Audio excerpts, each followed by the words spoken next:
They told me I was dead, not over the phone, not in a letter. It was at the bank, of all places. A Tuesday morning, quiet, with only two tellers behind the glass, and that awful music they always play. I was there to transfer some funds, nothing dramatic. And yet, the young man at the window looked at me as if I were a ghost.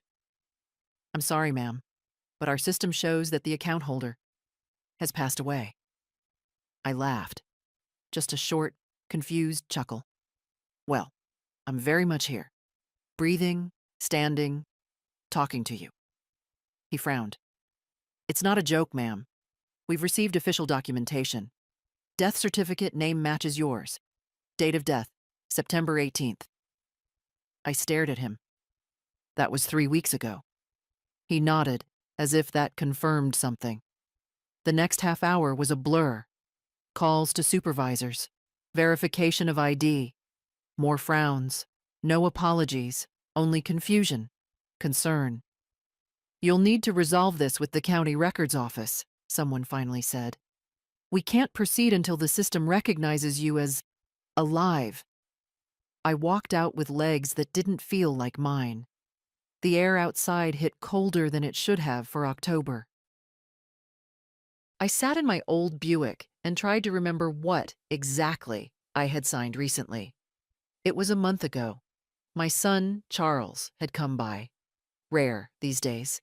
Said he was helping update our family insurance. "It's just paperwork, Mom," he'd said. "Just to make things smoother if something happens." I remember the pen in my hand. I remember not reading the fine print. And now, officially, I was dead. My fingers trembled as I opened the glove compartment and pulled out my small notebook. A habit from decades of homemaking and budgeting. I wrote down everything. In the back pages, I found it. Sept 14. Charles brought insurance papers. Signed. I drove straight to the county office. The woman behind the counter wore too much perfume and had eyes that softened only slightly when she looked at me. "I need to request a correction," I told her. "There's been a mistake. I'm not dead." Her eyebrows lifted. She typed something into the computer. "Name?" I gave it. Her eyes widened slightly. "We do have a certificate of death registered under your name, yes, submitted by a Charles Gray." "Son?" My heart went hollow. "Yes." She leaned in, voice lower. "You'll need legal assistance to reverse this. The system recognizes you as deceased. You're going to need to prove you're not." Back home, the house felt colder than usual. Charles hadn't called in weeks, not even a message. I'd thought he was busy, wrapped up in his firm, the new house, his own children. I thought, foolishly, that we were fine. I made tea but didn't drink it. My hand wouldn't stop shaking. What had he done? By evening, I pulled out the envelope where I kept all our old documents.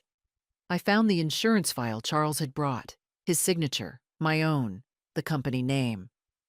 I typed it into my computer and called their hotline. It was late, but they had a night team. "Yes, Mrs. Gray," the woman on the phone said, after verifying my details. "Your policy was processed last month. There was a claim filed 2 weeks ago. It's already been paid out." I sat very still. "To whom?" I asked. "Charles Gray, listed as sole beneficiary." I don't remember hanging up. I only remember the silence after. Thick, heavy, like something inside me had died, even if I hadn't. Charles had declared me dead. For money. I didn't sleep that night. The house groaned with its usual aches, pipes clicking, the wind catching on the eaves. But I lay still in my bed, staring at the ceiling, listening to the sound of my own breath. I was 78 years old and legally dead. My son had made it so. And worse, he'd gotten away with it. At least for now. By morning, I had a plan. The insurance company, Vanguard Mutual, had a local office in the business district. Newer part of town, glass buildings, clean sidewalks. The kind of place I rarely visit anymore. I dressed carefully, choosing the navy coat with the brass buttons and my low-heeled shoes, the ones I'd worn to Charles' wedding. A strange thought crossed my mind.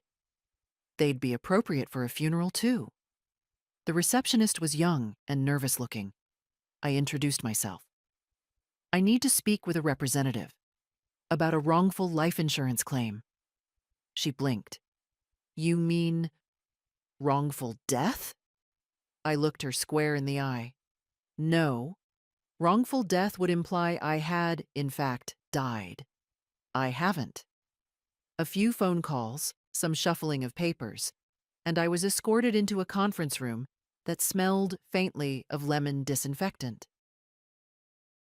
After a few minutes, a man in a blue suit entered, mid-40s, polite in the way professionals are when they think you're either senile or about to sue them. Mrs. Gray, he said, shaking my hand. I'm Andrew. I understand there's been a situation. Call it what it is, I replied. Fraud. He didn't flinch, but I saw something tighten in his jaw. I laid the insurance file on the table. I signed this, yes, but I didn't know what I was signing, and I certainly didn't authorize my son to declare me deceased and collect a payout. He opened the folder, flipped through the pages. This looks like a standard policy, ma'am. Signed and notarized. Is it standard to file a death claim without a body? I asked. He hesitated. Well, we received a death certificate. Forged. Or perhaps not forged. Perhaps filed by my son under false pretenses. Either way, you paid out a policy on someone who is still very much alive. I leaned in.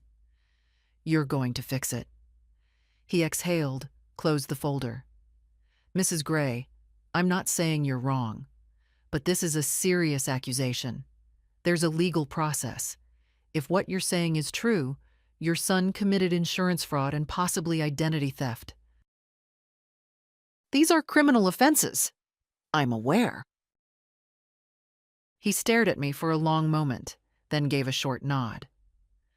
I'll open a formal investigation, but understand, we'll need you to file a sworn affidavit. You may have to appear in court. This isn't something that goes away with a phone call. I don't expect it to, I said.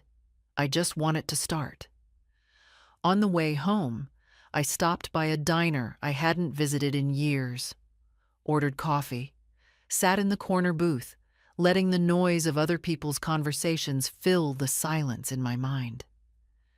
I kept thinking about the way Charles used to hold my hand when he was a little boy, how he used to write me birthday poems, crude, clumsy rhymes full of heart. He had dimples when he smiled. He used to call me Mama Bear. At what point does a child turn into someone capable of this? The waitress brought the check. I left cash and a generous tip. Before I stepped outside, I called Charles. He answered on the third ring. Hey, Mom, he said, too casually. Everything okay? I know, I said. There was a pause.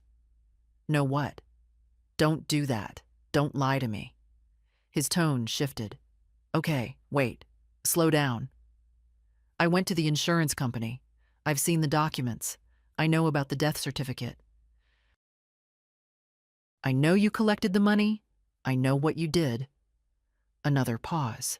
Then, it's not what you think. It never is, I said bitterly. I was going to tell you. When? Before or after you moved into a bigger house? Mom, please. It's not like that. Then what is it like, Charles? His voice grew quiet. I was desperate. The business was failing. I was drowning in debt. I didn't know what else to do. You were always so careful with money. I thought you'd be okay. So you made me disappear? I didn't think it would go this far, he said. I just needed time. I thought I could fix things, then Undo it somehow.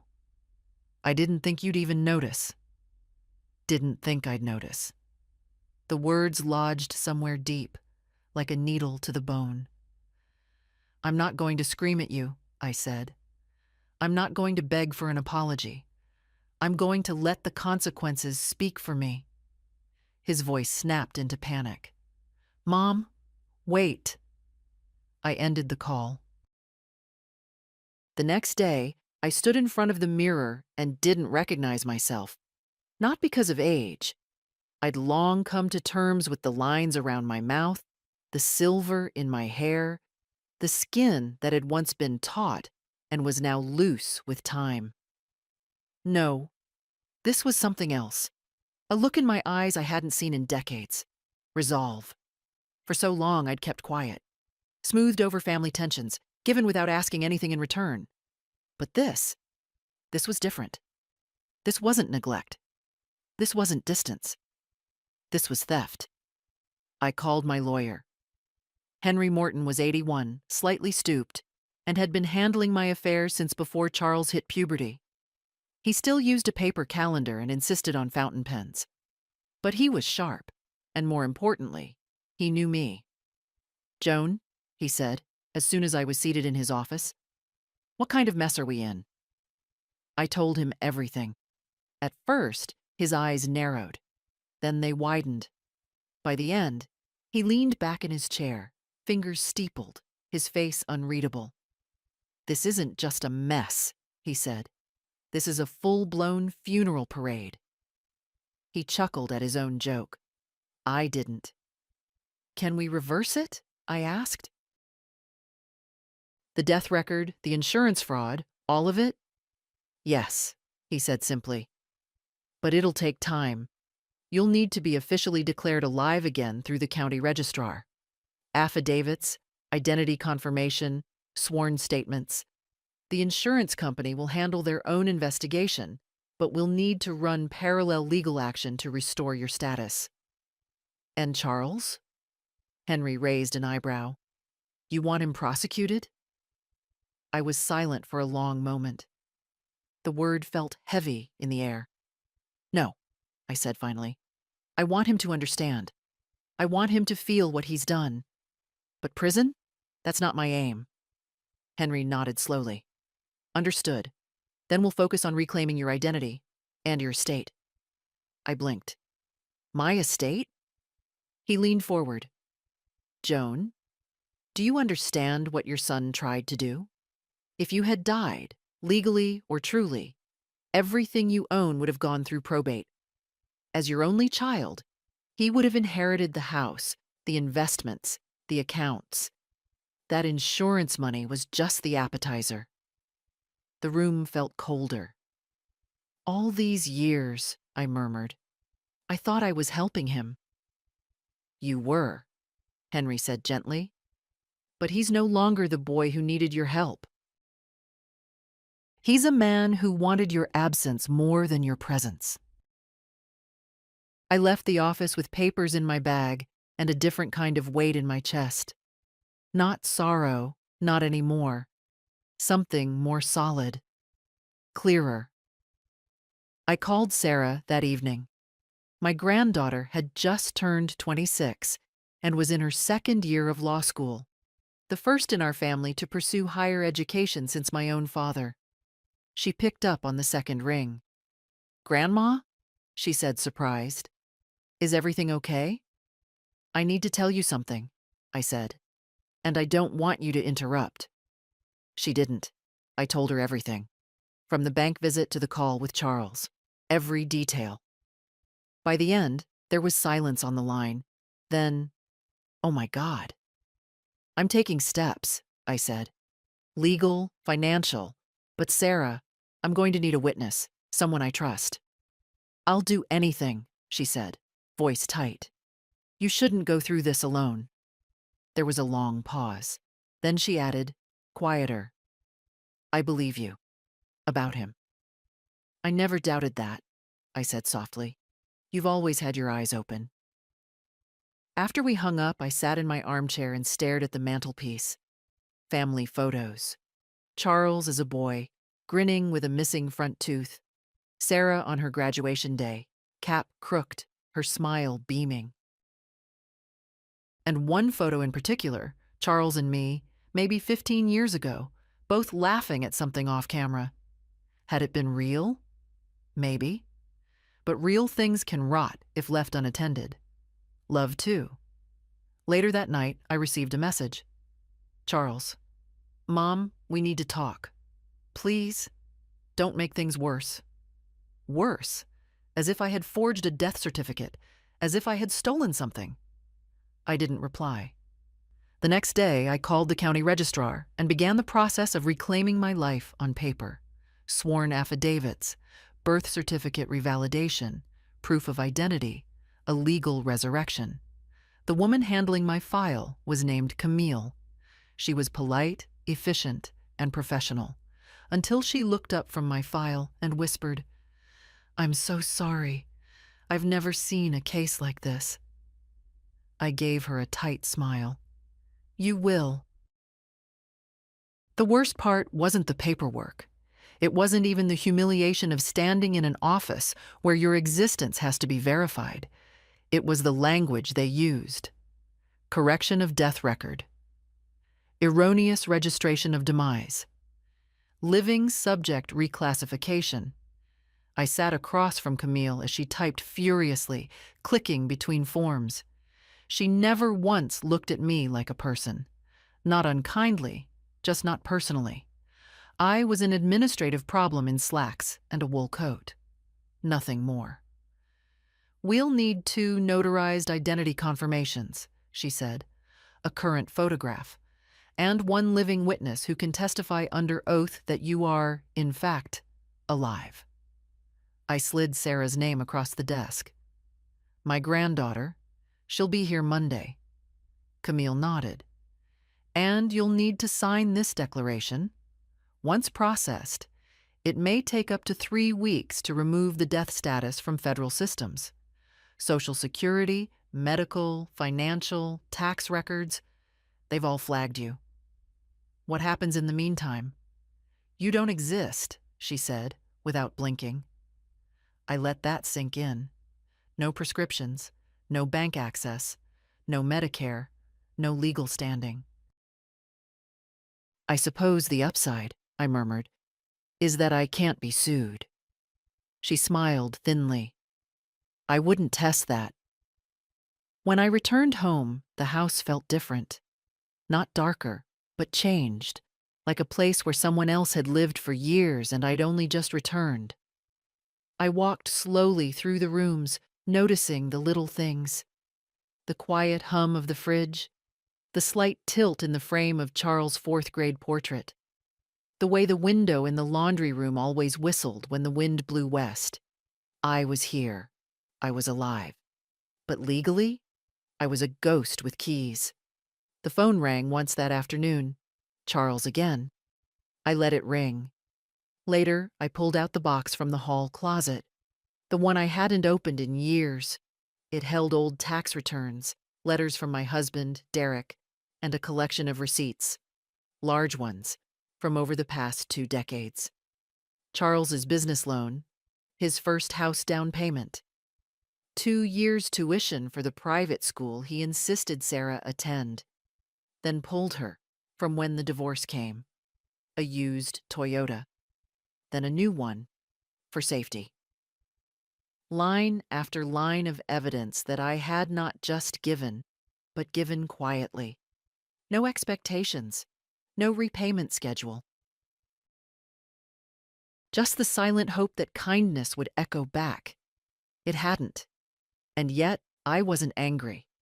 Not in the way people think of anger, loud, fast, wild. No, this was something colder, slower, the anger of someone who's finally done hoping. I brought the box to the kitchen table and began organizing everything into files. Sarah, I wrote on one folder, trust. Another. That night, I emailed Henry Morton.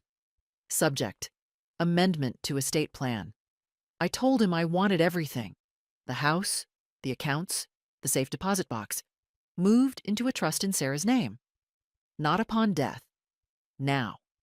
Irrevocable. Immediate. He replied in under 20 minutes. Joan, you're serious?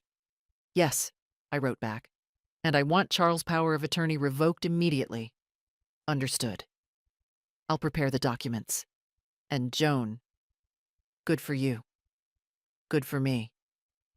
I sat in the quiet, hands folded, eyes on the wall clock. I couldn't sleep, but I didn't feel restless. Only aware, for the first time in years, that my life was still mine. Just before midnight, I received another message. Charles. Mom, please. Can we talk? You're making a big mistake. I stared at the screen. He still thought the mistake was mine. I used to think love was a kind of shield. If you loved someone enough, truly, deeply, without condition, then nothing they did could truly harm you. Not permanently, not in ways that stuck. But that morning, sitting at my kitchen table, fingers curled around a warm mug of tea, I realized I'd been wrong. Love doesn't shield. Love exposes. It opens you up like a wound, and if you're not careful, it keeps bleeding long after the injury. I looked at the papers Henry had dropped off. The trust forms, the revocation of power of attorney, the statement of legal identity reestablishment. My name in bold print. My signature needed at the bottom of each page. And I couldn't stop shaking.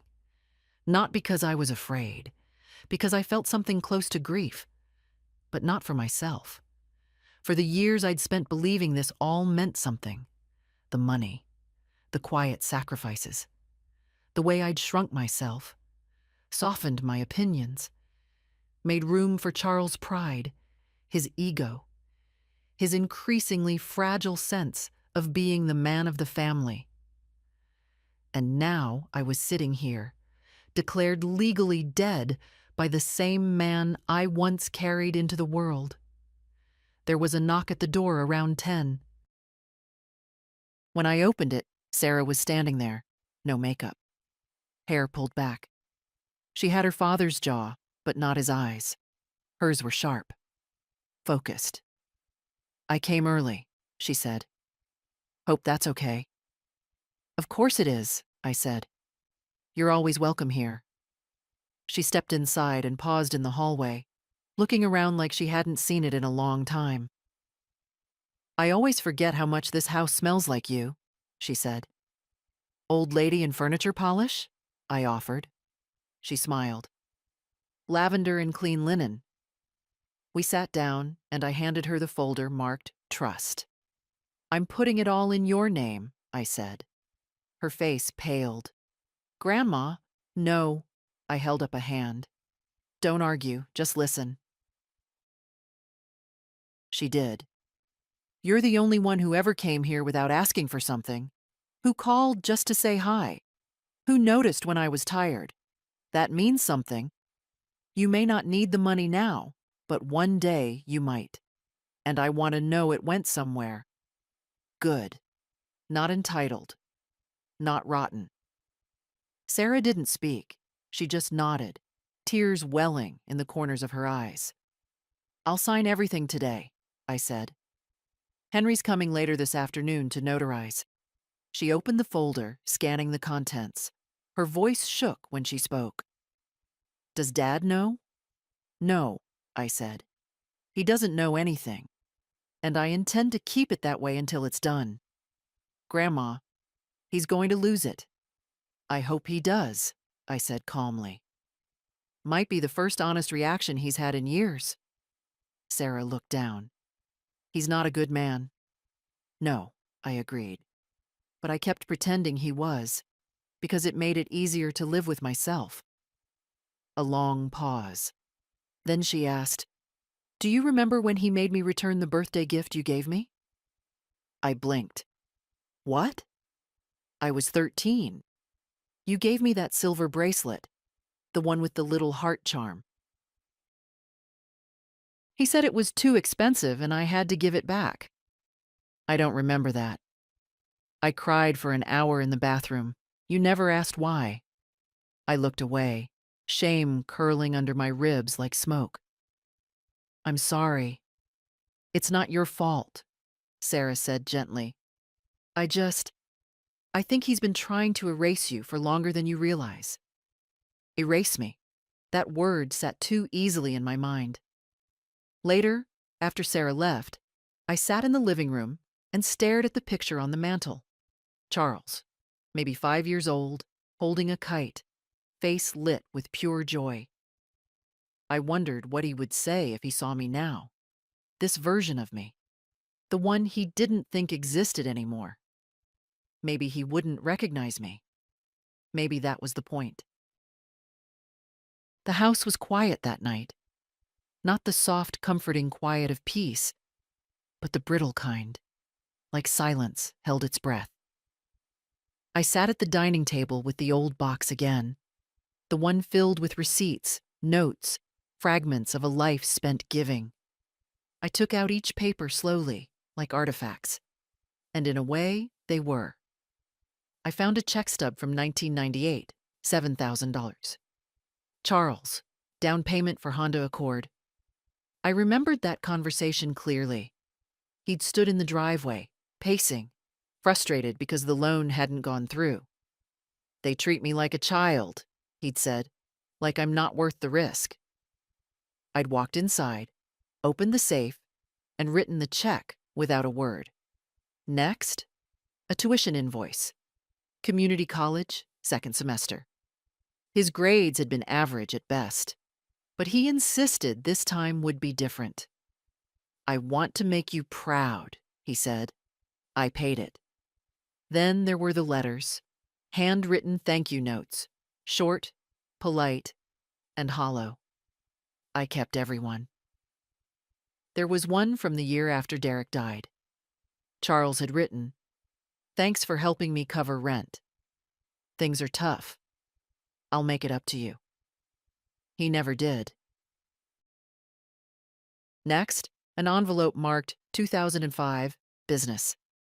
That year, he came to me with fire in his eyes and a spiral-bound notebook filled with plans, a fitness studio. "Personal training is the next big thing," he said. "I've got the drive. I just need a little help getting started. $35,000. He opened it, closed in 9 months. "I'm not giving up," he said afterward. "This was just a test run. I didn't ask for a penny back. Never did." Somehow that became the problem. When someone gives without condition, you forget it's a gift. You start thinking you're owed.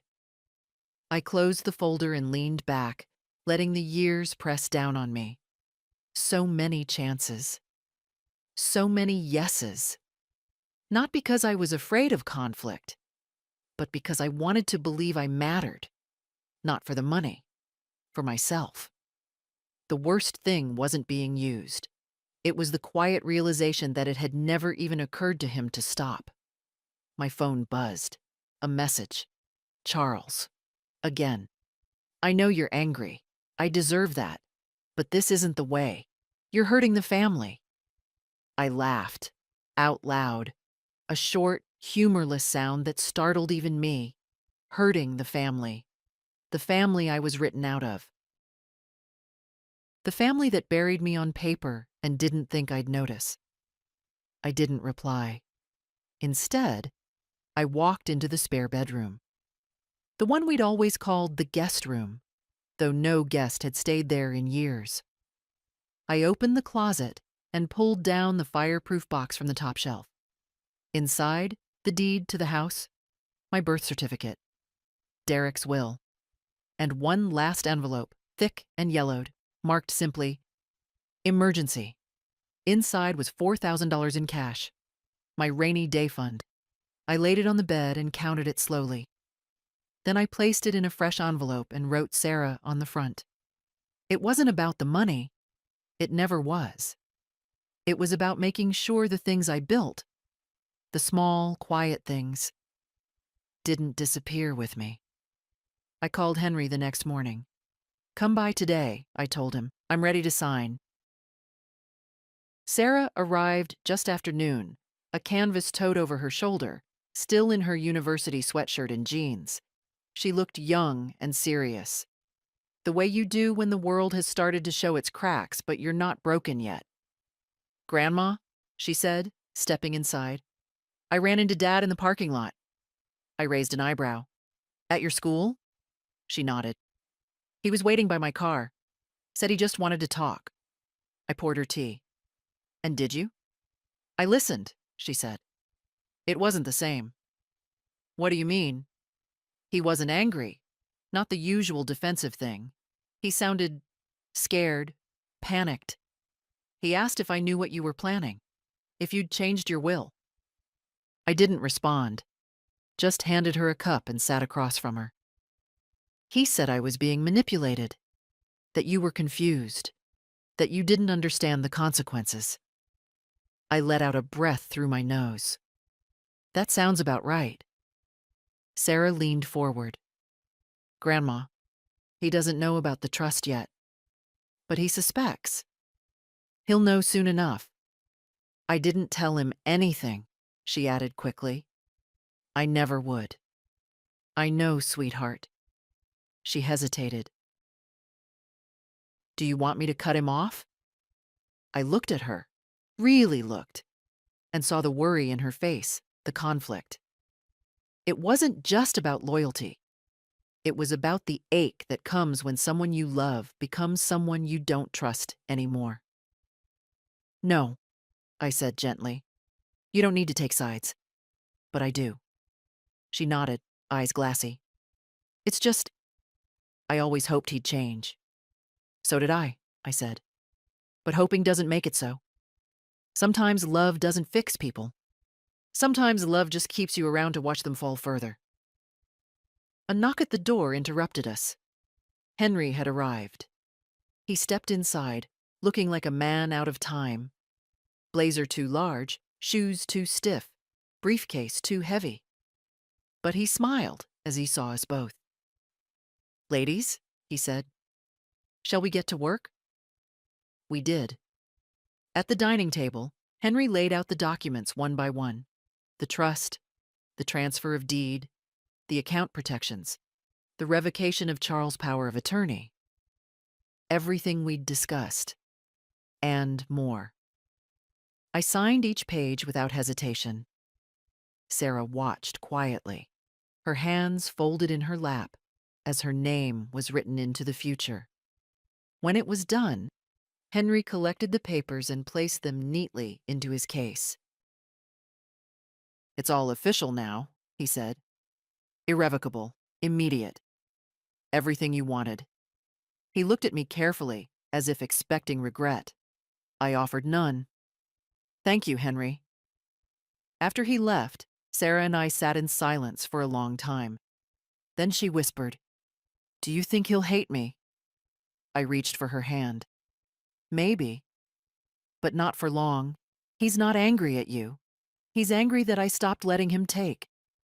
She squeezed my fingers. I don't want to be like him. You're not, I said. We watched the light fade through the window, shadows stretching long across the floorboards. I thought of all the nights I'd spent waiting for Charles to call, all the birthdays I'd sat by the phone, just in case, all the Christmas cards signed with nothing more than Charles. That part of my life was over now, not gone, but closed.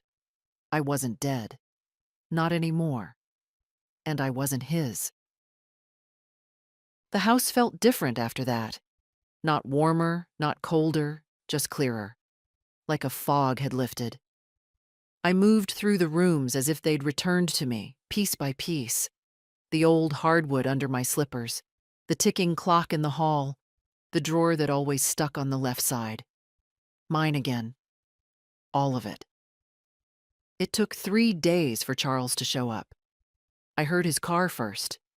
That grating, aggressive engine that always seemed too loud for our quiet street. He didn't knock at first, just stood on the porch, pacing. Then finally, a fist to the door. 3 sharp raps. I didn't rush. When I opened it, he was already mid-sentence.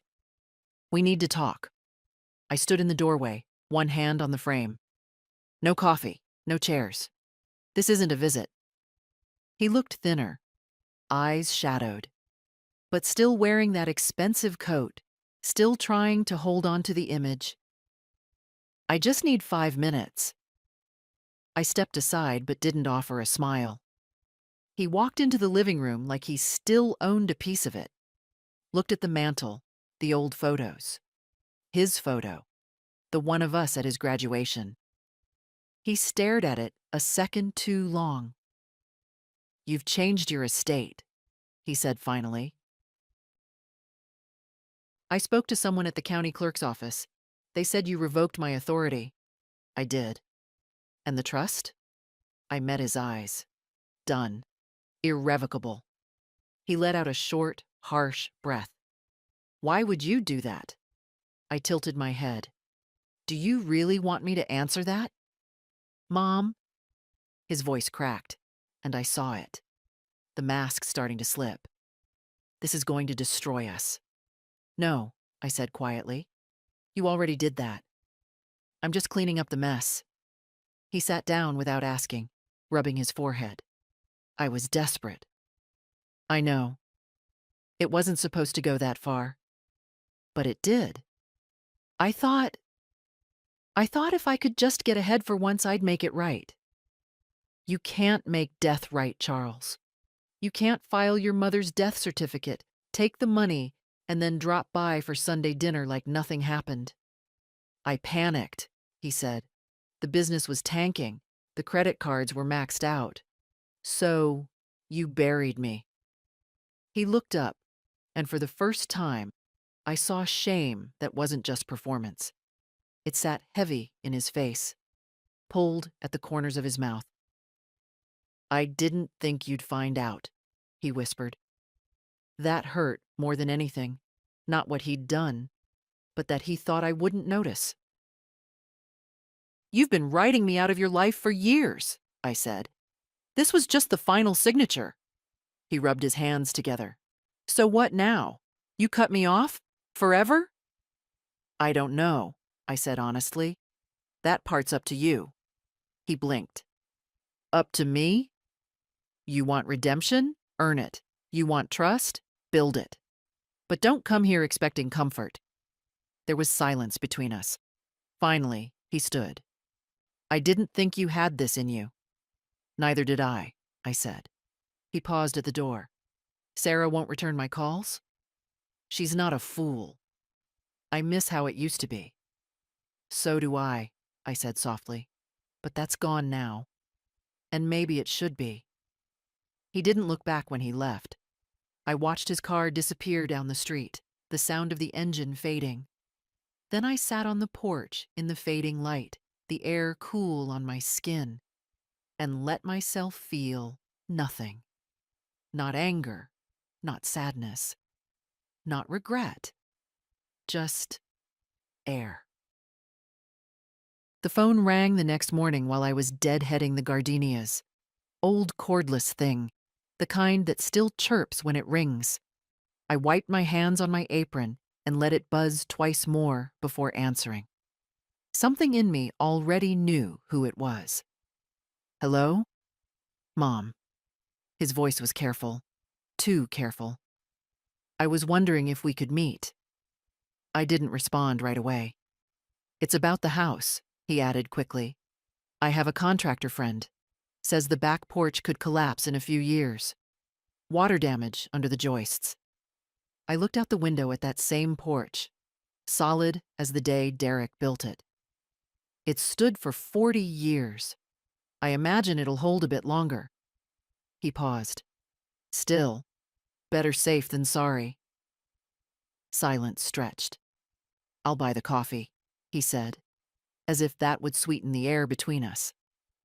I agreed to meet him at a diner near the highway. Neutral ground. Somewhere public, where voices are tempered by the presence of strangers. When I arrived, he was already there, sitting in a corner booth, stirring a cup of coffee that looked barely touched. "Hey," he said, standing awkwardly. I slid into the booth and didn't smile.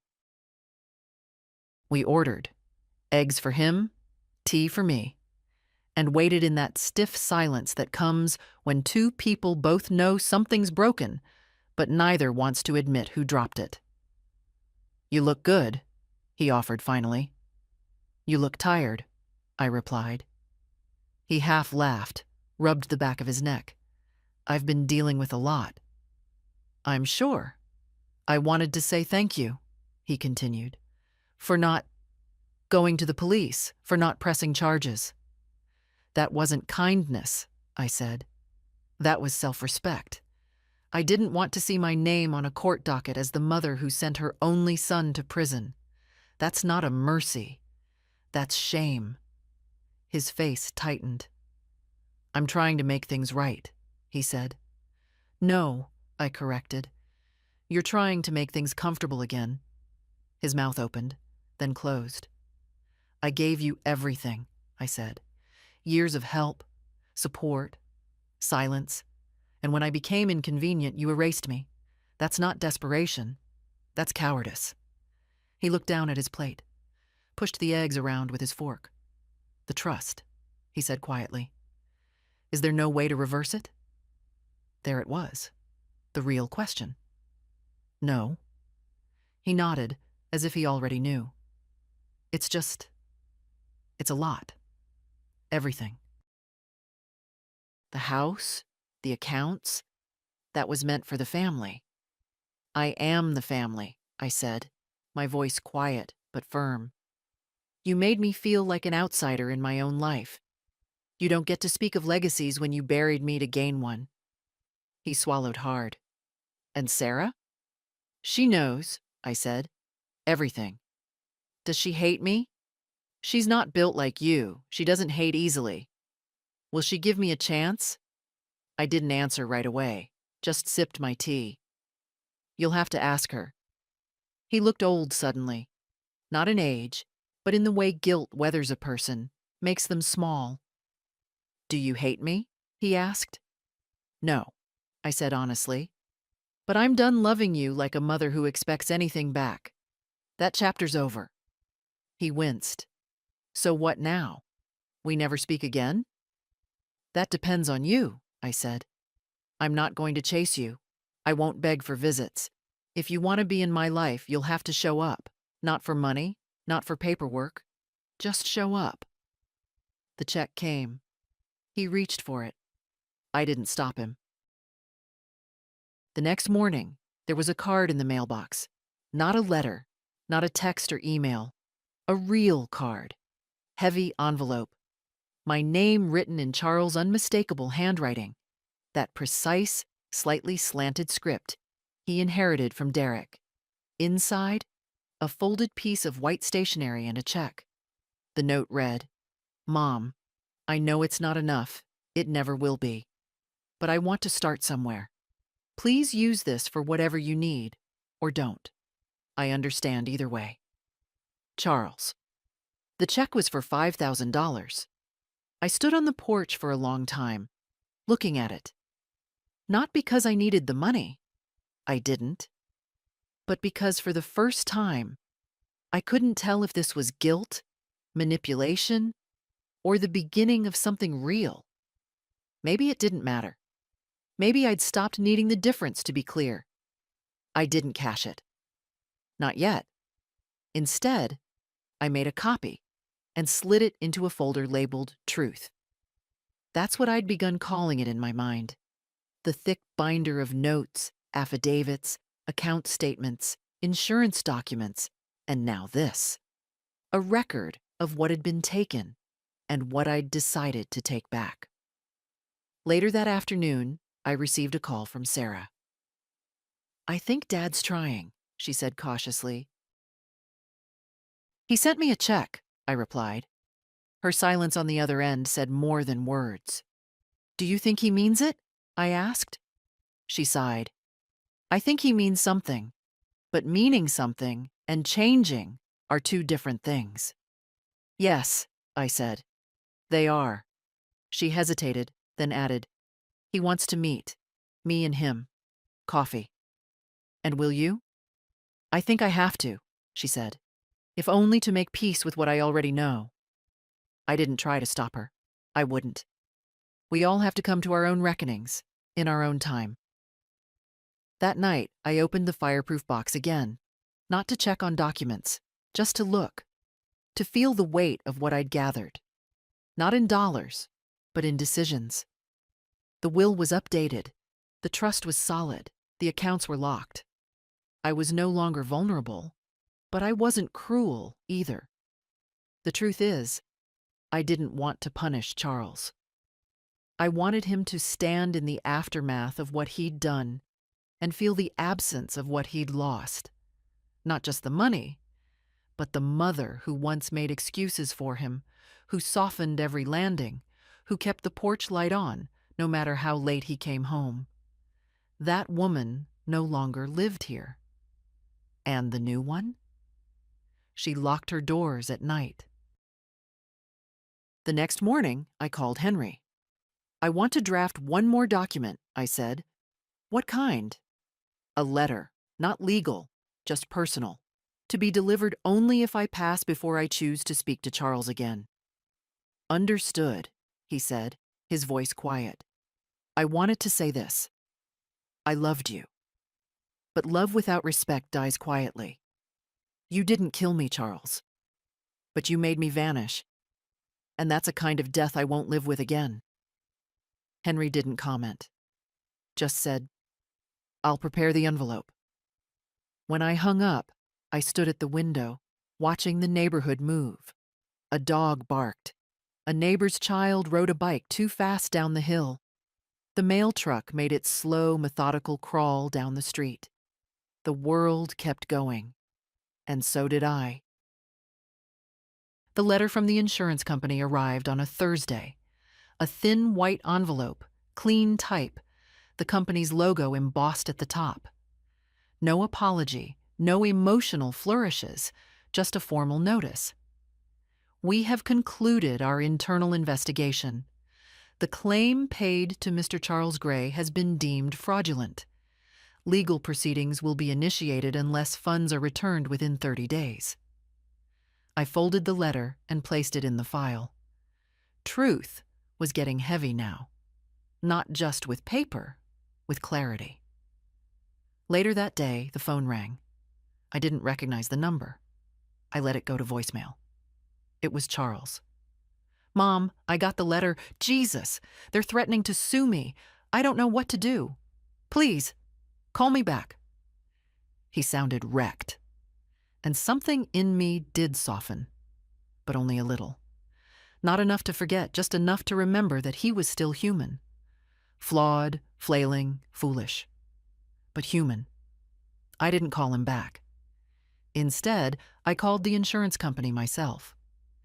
Thank you for the update, I told them. I'm not seeking criminal charges.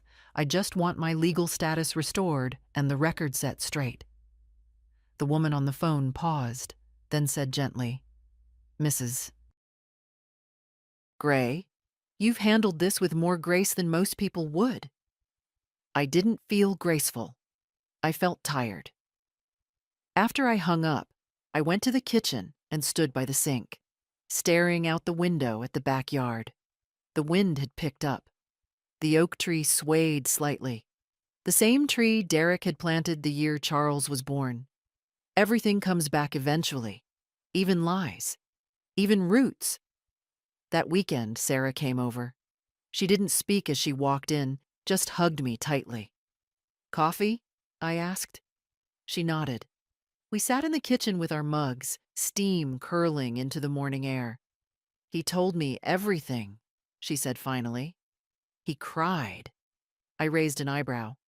Not loudly, she added. Quiet. The kind of cry that hurts more to watch than to hear. What did he say? That he thought you'd never forgive him. I haven't, I said. Not yet. She nodded. I didn't say you had to. We were quiet for a long time.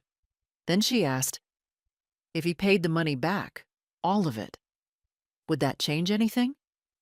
I thought about it. Truly thought.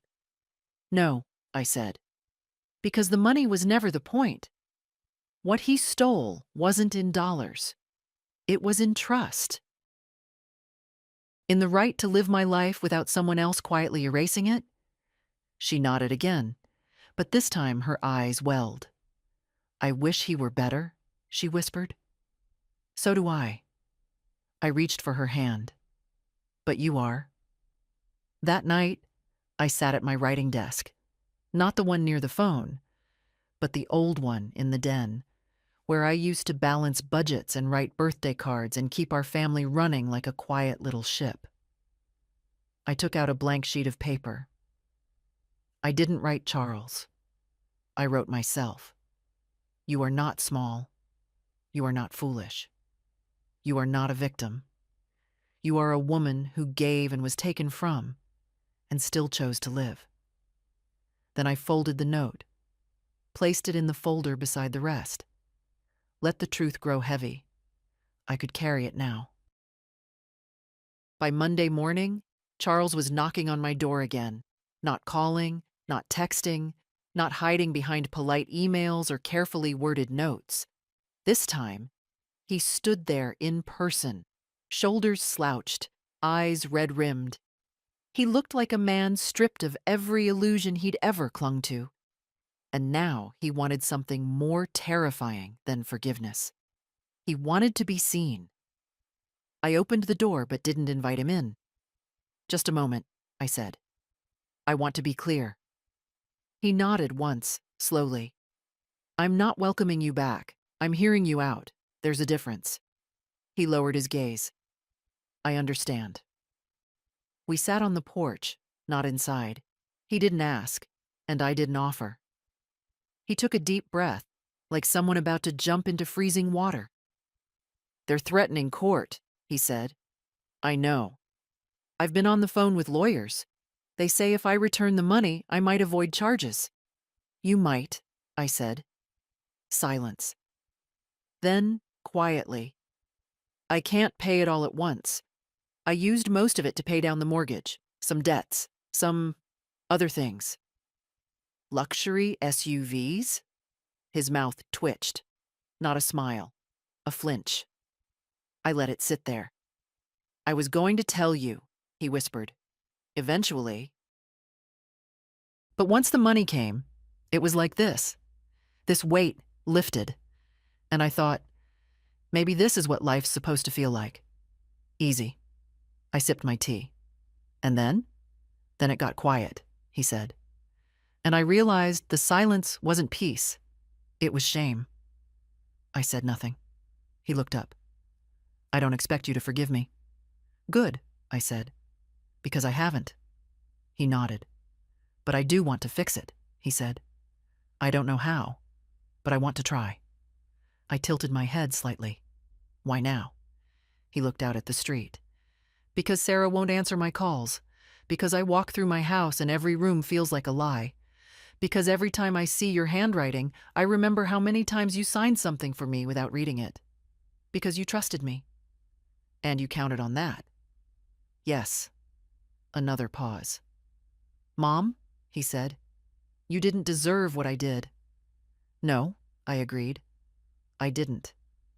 I don't want this to be the last chapter between us. I looked at him, long and hard. You don't get to decide that. He nodded again. I know. We sat in silence. A neighbor walked by with their dog. The world kept turning. After a long while, I said, You'll repay the money. That's non-negotiable. I will. You'll write a formal statement to the insurance company acknowledging what you did. I already started. You'll have no say over my estate, no access, no promises. That's done. I understand. And if you ever forge my name again or speak on my behalf without permission, I will press charges. I won't think twice. I deserve that. We sat there, letting the terms hang in the air. He looked at his hands. Can I ask you one thing? What? If I do all of that, if I keep showing up, Do I still get to call you Mom? I looked at him, really looked, and saw the boy he used to be, the one who brought me dandelions from the yard, the one who wrote me Mother's Day poems with crooked spelling and too many hearts, and I saw the man he'd become, the one who thought love was a currency and trust a tool. He was both. And I? I was tired of being erased. You can call me Joan, I said. Just Joan. For now. It didn't take long for the rest of the family to find out. Not because I told them. I didn't owe anyone that.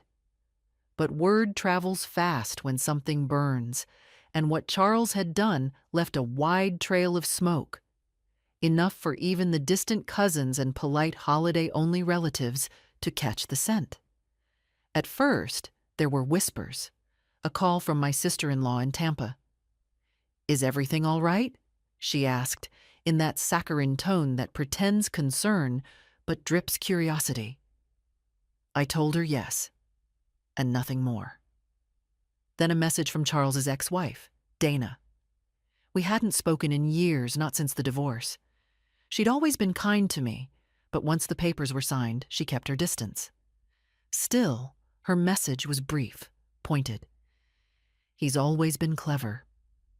But this? I'm sorry, Joan. You didn't deserve that. I didn't reply. Not because I didn't appreciate it, but because I didn't need confirmation anymore. The truth had already settled into my bones like winter air, cold, sharp, but familiar. And then slowly, the silence began to crack. One neighbor, Mrs. Lindley, dropped off a casserole. "You've been through enough," she said, her voice low. "You don't need to cook on top of it." We'd never been close. Mostly nods and the occasional shared glance at the mailbox. But that small gesture, plain and heavy in a foil-covered dish, was more honest than any apology. And Sarah, dear, steady Sarah, stayed close. She called every other day, stopped by when she could, and never once pushed. She understood something Charles never had. Love doesn't need proof, but it does need presence. I told him I need time, she said one afternoon, her coat still buttoned as she sat at the edge of the couch. He said he understood. Did he mean it? I asked. I think, she said carefully, he means it as much as he can right now. I nodded. That was enough for now. The house was quiet again, but it was a different kind of quiet. Not the silence of erasure, of being forgotten in the background. This was the stillness that comes after a storm, when the debris has been cleared and the sky is trying to make sense of itself. One afternoon, I stood in the hallway and looked at the mirror that had hung there for 30 years. For the first time, I saw myself not as someone waiting, for a call, for a visit, for love that didn't come, but as someone returned to her name, her breath, her place in the world. My reflection was older, but not smaller. I no longer needed Charles to call me Mom, because I had called myself back. The letter from the county arrived with no fanfare, no ceremony, no gold seal or embossed apology, just a single-page notice folded neatly with the header, correction of record, verified living status. It stated that, effective immediately, the erroneous death registration filed under my name was nullified, my legal identity restored, benefits reinstated, Social Security unfrozen, Medicare active again. It was clinical, cold. And yet, when I held it in my hands, I wept. Not because I needed proof I was alive. I knew I was. I'd lived every minute of these long weeks, fully, painfully, stubbornly alive. But something in that paper felt like justice. Quiet, official justice. I placed it in the folder marked Truth, then closed it, tied it with a ribbon, and tucked it away in the hall cabinet. not to forget, but to let rest. Later that week, Sarah came by with groceries and a pie she didn't bake but claimed she did. I didn't call her out on it. We sat at the kitchen table, sunlight pouring through the window, and she asked, "Do you feel different now that it's all done?" I sipped my tea. Not different, just heavier in a way that makes me stand straighter. She smiled. That sounds like you. After lunch, we trimmed back the ivy on the south side of the house, something I hadn't done in years. We worked in silence, hands moving through the thick tangle of leaves, she on the ladder, me below with the shears. At one point, she paused and said, "He's repaying it, slowly. The insurance company, I mean. He took out a loan." I nodded. "He'll have to live with the cost for a long time." "He knows." "And you?" She wiped her forehead with the back of her hand. "I still don't trust him. But I'm not angry anymore. I don't want him to disappear. But I don't want to lose myself trying to pull him back either." "You're wiser than I was at your age," I said. "No," she replied. "I just had a better teacher." That night, I found myself sitting on the porch, alone. The air was cooler now. Autumn finally settling into the bones of the neighborhood. Leaves scattered on the steps. Somewhere down the block, a wind chime moved gently, like distant bells. I thought of Derek. He would have been furious, not just at Charles, but at me for staying quiet so long, for letting the erosion happen little by little, thinking I could patch it with kindness. He once told me, "Love isn't a plaster wall. It's a foundation. If it cracks, everything above it starts to shift." I hadn't listened. But now, finally, I was pouring new concrete, carefully, quietly, without his hands, but still with his voice in the back of my mind. The stars came out one by one, and I didn't go inside. There was no more hiding, no pretending, no waiting to be remembered. I was here. I was home. The last time Charles came over, he knocked softly, not like before. Not the angry, desperate pounding of a man demanding to be heard. This time it was almost polite, hesitant, as if he wasn't sure he belonged on my porch anymore.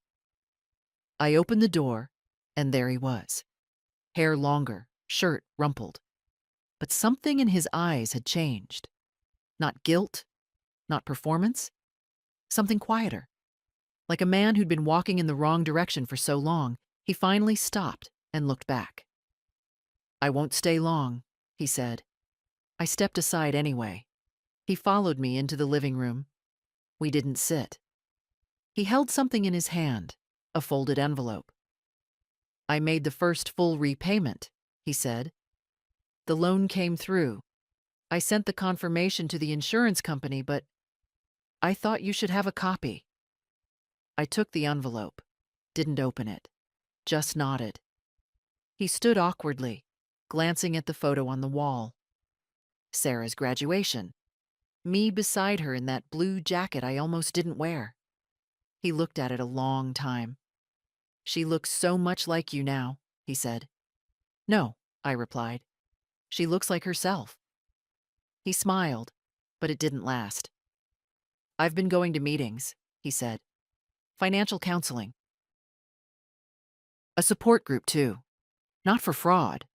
They don't really have those. But for people who lost themselves chasing the wrong things. Is it helping? It's uncomfortable," he said. "But that's probably good." We were quiet. Then, almost in a whisper, he asked, "Do you think I'm a bad person?" I didn't answer right away. He didn't rush me. Finally, I said, "I think you stopped being a good one a long time ago. But people can turn around. They just don't always like what they find when they do." He looked at the floor. Fair enough. He moved to the door, then paused with his hand on the frame. I don't expect anything. Not forgiveness, not visits. I just wanted to look you in the eye and say it myself. Say what? That I buried the best part of my life. And I'm sorry. He left before I could respond. I didn't cry. I didn't crumble. I sat down in my chair, placed the envelope on the table, and let the silence wrap around me like a familiar coat. I'd spent so much of my life speaking gently so others wouldn't feel the sharpness of their own actions. So much of it smoothing over what should have been confronted. But not anymore. I wasn't here to disappear quietly. I lived. And in living, I reclaimed everything I was taught to give away. My time, my voice, my name. Later that week, Sarah and I drove out to the coast. It was windy, gray, the kind of day tourists avoid but locals love. She brought sandwiches. I brought a blanket. We sat on a rocky overlook, the sea churning below. She didn't ask about Charles, and I didn't offer. Some silences are better left whole. Instead, we talked about her future, where she might work after law school, whether she'd stay nearby or take that job in Seattle. She was hopeful, nervous, excited, all the things I used to be once. At one point, she reached over and took my hand. "You saved yourself," she said. "Not many women your age can say that." "I didn't save myself," I said. "I stopped giving the best of me to people who used it like spare change." We stayed until the wind grew colder, then packed up and drove home. The kind of quiet drive that doesn't need music or small talk. Just the hum of the engine and the company of someone who sees you whole. When we pulled into my driveway, Sarah hesitated before getting out. "I want to write about you one day," she said. "Not your name, not the details. Just what you did. What it means to start over when everyone thinks your story is already written." I smiled. "Then write it well." "I will." She kissed my cheek and left.